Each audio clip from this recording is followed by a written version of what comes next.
This image has been one of the most used tools to propagate the idea that Palestine is on the correct side of history and to just gather support for their cause.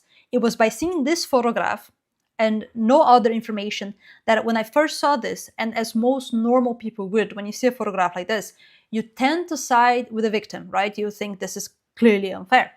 That was the first time I was exposed to this, and from that moment on, I believed 100% in the Palestinian cause. So Deborah Dally is here to tell us how she fell for Palestinian propaganda. If you don't know who this is, she has a PhD in intelligence studies with a focus in British propaganda. She has 727,000 subscribers on YouTube. And the video that we're about to watch is her third largest video ever on her YouTube channel, titled How I Got Tricked by Palestinian Propaganda. I'm the other Barack, and I'm coming to you live and direct here from the Holy Land in Israel. This is a very powerful video of people with really large platforms really coming forward about the stuff that we've been talking about this whole year. And now is the time where we're going to have more voices like hers come up. So let's get into it. How I fell for Palestinian propaganda. Hello everyone, welcome to this video. Today is a beautiful day here in the Scottish Highlands, and I want to share some insights, my personal experience, but also my knowledge as a historian who specializes in the study of propaganda, how I fell for this, and just expose some things here that I find to be interesting, especially at this very sensitive time where all this issue of Israel versus Palestine is taking place. So when I first came to the UK, and I would like to point out that I come from a neutral background, right? So I was neither a Jew nor a Muslim when I first heard of the issue of Palestine versus Israel.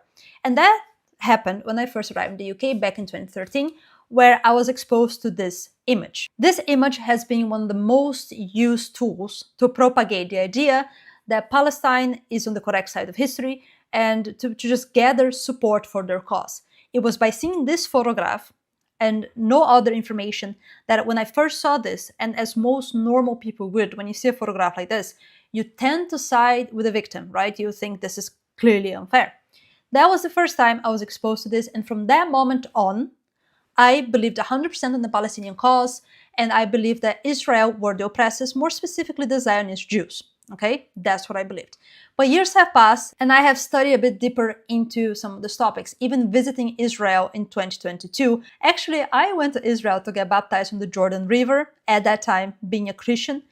And I saw things in Israel that made me reconsider that whole idea I had of Palestine being the victim. But the point here is I want to look at the techniques used of the pro-Palestinian movement for propaganda. Okay, so let's start with the question, right? How did this pro-Palestinian movement gain so much strength in the West? Because now we see, not only in the UK, but in other European and Western countries, we see a lot of demonstrations rising up that are pro-Palestinian.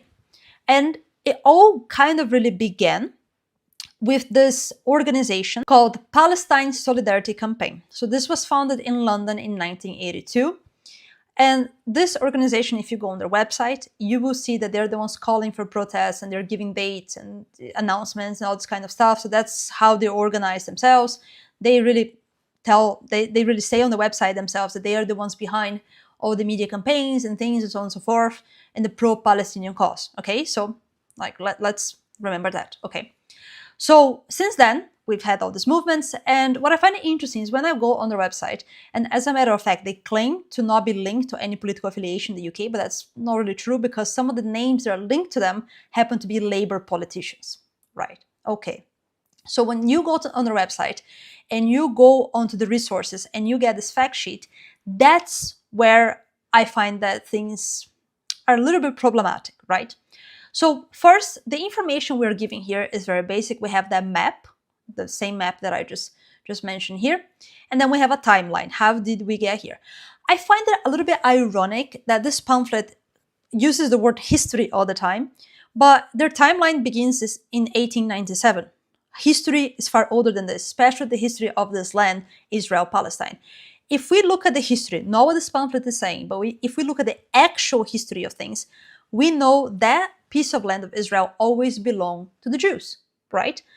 And it's the fact that about 100 plus years after the crucifixion of Jesus, you had the Romans conquering that land and expelling the Jews. Now, the Jews were persecuted throughout history, that's a fact.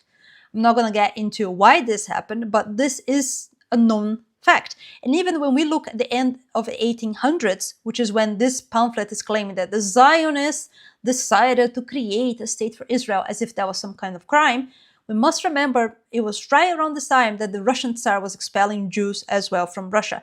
So the persecution of Jews is far older than Nazi Germany, okay? So that land belonged to Israel, and Jewish people were expelled by the Romans, who named that land Philistine. Philistines being the enemies of the Jews at the time. They named it Philistine, that later became Palestine, as an attempt to humiliate the Jews. Later on, that land ended up belonging to the Ottoman Empire. So let's take a look here at a map of what the world looked like shortly before World War I. So this region where we now have Israel here, we see that it belongs to the Ottoman Empire, but we also have the region of Egypt that was controlled for a lot of time by the British and so on and so forth. But the point here is there wasn't really a group of people called Palestine. When the Ottoman Empire ruled, you had Arabs living there, not Palestinians. That is not an identity. As a matter of fact, the Palestinian flag was created in 1968, so very recent, right? And back to this pamphlet here, the pamphlet several times refers to Palestine as historic Palestine, as if, historically speaking, Palestinians had the right to claim this land since always. That's not true. This is all fabricated, okay? And then somebody's going to say, well, yes, but what we do have happening is Israel, the state of Israel, that, as a matter of fact, since it was created in 1948, because let's be realistic, guys, the Jewish people should have the right to have a state. Why do I say this? Let's look at another very interesting map. In this map, what do you see? Israel and the Arab world. The Arab world is gigantic when compared to tiny Israel. That means that all these countries you see here, Morocco, Algeria, Libya, Egypt, Sudan, Saudi Arabia, Jordan, Syria, Iraq, Lebanon, Yemen, United Arab Emirates, Qatar, all of them are filled with Arabs. They are Muslims, just like the people of Palestine, right? So why is it that the world seems to want a dual state solution for Israel, splitting that land into Israel and Palestine, when that's the only place where Jewish people can securely have their own state? And considering the fact that Jewish people have always been persecuted, isn't it correct for the Jewish people to have their own state? Ever since the establishment of Israel in 1948, we had Arab states interfering and causing war and causing destabilization in this part of the world. That is a historical fact as well, which this pro-Palestinian group doesn't seem to know anything about historical facts, even though they're claiming this fact sheet to be facts, okay? So, as we see here, historic Palestine, that is a lie, okay? And this image here, what is the problem I have with this image? If you take a look at the two countries that surround that region, we have Egypt and Jordan. Now, once this recent war that we have happening now in Israel, once the refugees, the Palestinian refugees wanted to exit that land, Egypt shut their borders. Neither Egypt or Jordan or any of the other Arab states wanted to receive the Palestinian refugees. Is it because Palestine, and that's another point that I have here, right, which is this pamphlet saying that non-violent Palestinian popular resistance movements have been happening. Non-violent. As far as I know, Hamas was created in the 1980s, and since then Hamas has been a terrorist organization that has caused violence. As a matter of fact, they are the people stopping the Palestinians receiving aid in Gaza right now. The Israeli army is giving them food aid, but it is the Hamas who is stopping their own people from receiving it. So could it be that the reason why Egypt, that is right there, and Jordan, all these other Arab countries didn't want to receive Palestinian refugees is because it didn't want to import Hamas terrorists? Well, why are their own people not helping each other? And why are the Jews being exclusively blamed for this when they have the right to have their own state and exist? Because they have been persecuted all throughout history. Where else are they going to live? So looking back in this map, we see that there's far more land and far more opportunities for Arabs in the Middle East than there are for Jewish people. So to me, once I started understanding this, and once I've been to Israel, and I find that the more I study into Judaism, because my ancestors were Sephardic Jews that escaped persecution in the Iberian Peninsula by fleeing to Brazil. From my opinion, from my perspective, what I see here is not real information, is an attempt to rewrite history the way it is convenient and an attempt to frame this as an entirely evil plot by the Zionist Jews, which I also find it funny because when I first saw this image, was exposed to pro-Palestinian propaganda, it came with the phrase, the evil Zionist Jews. Now, in the past, I've done a study on why the Protocols of the Elders of Zion is clearly a propaganda campaign. Even MI5 themselves acknowledges this on their official biography. Is the fact that Zionism always was associated with something evil, right? But when you type, what is the definition of Zionism? It's very clear. Google will give you an answer. Zionism is a nationalist movement founded in the late 19th century. So again, a time where Jews were already very much persecuted. All throughout history they have been. To establish and support the Jewish homeland in the ancestral and biblical land of Israel. So to me, my point of view, there's nothing here that looks evil about people supporting a Zionist movement. Jewish people should have the right of a country, of an entirely Jewish state that is their own homeland, that they can securely live without being attacked by other religions. I just don't understand why the same people that go, and I find it funny, right? Where are the people that were protesting about the many Indian workers that were enslaved by the Qatari government when there were preparations for the World Cup? Nobody is protesting about this, right? But suddenly, this whole Palestinian thing, wow, everyone has such strong opinions. Guys, seriously, it is very easy to see the scale of mass manipulation here with the goal to destabilize the West. To me, as somebody who is neutral from the outside, first introduced to this a decade ago, and now who gets a chance to look further into it, I can see clearly that this pro-Palestinian propaganda just doesn't cut it with me anymore. And as a historian, I get quite offended at the fact that they keep calling historic Palestine. There's nothing historic about Palestine. It was never Palestine, it was Israel. This is now being used to destabilize the West, to create revolt, to divide the people, and to create protests. I'm a person who's against protests, but that goes from studying intelligence, which I'll get into later on why I don't support mass protests. But anyways, the fact here is, this to me is clear propaganda to destabilize the West. And that's my personal opinion. Feel free to disagree with me if you want or not, I don't care. But that's what I think. One thing that the Arabs have done very well historically is try again and again to erase Jewish history, build on top of Jewish history, and demolish it, not just in the land of Israel, but across the world. The demolition and destruction and violence against Jews from the West all the way to Australia is all in the same pursuit of what stems here in the Middle East inside of the Holy Land of Israel.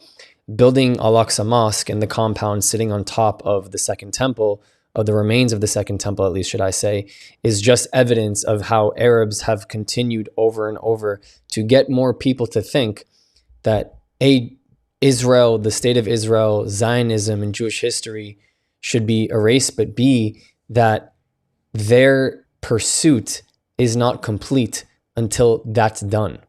Because their biggest enemy, it's not the state of Israel. But at the same time, Jewish people today are the one exposing them the most, which is why we need more people on board in that silent majority of people to see I'm not saying she was part of the silent majority, but more people to say that this stuff is fabricated and it's irrespective of real history in the world. Guys, whether you agree with me or don't, whether you like Israel or you don't, whether you support its right to exist or don't, you know what? I don't care. What you can't really dispute, and it's not up for debate, is there has never been a Palestinian state. There's never been a Palestinian state before 1948. It was a British mandate. It was not a Palestinian state. Before the British mandate, it was the Ottoman Empire, not a Palestinian state. There have been an incredible amount of different empires. The Islamic states of the Mamluks of Egypt, the Byzantine Empire, the Roman Empire, the Persian Empire, kingdoms of Israel, kingdoms of Judea. I'm missing a bunch. The Assyrians, the Babylonians. There's never been a Palestinian state. It's been everything but a Palestinian state. The flag for the Palestinian identity only came into effect in the late 1960s, if I'm not mistaken. So even if the claim of 1948 Israel's establishment was an ethnic cleansing, let's say it was true. It's not. Let's say it was true. the Palestinian flag only came into effect 20 years from the establishment of the Nakba. So who was there before and what were they? Because they for sure weren't Palestinian. It's all fabricated. It's all fabricated. It's all bullshit.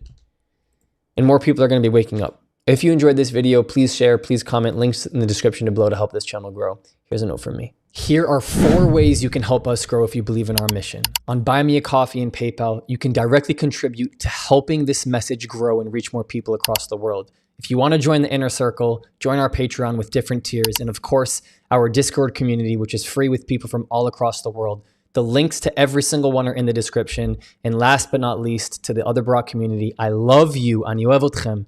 I'll see you guys next time.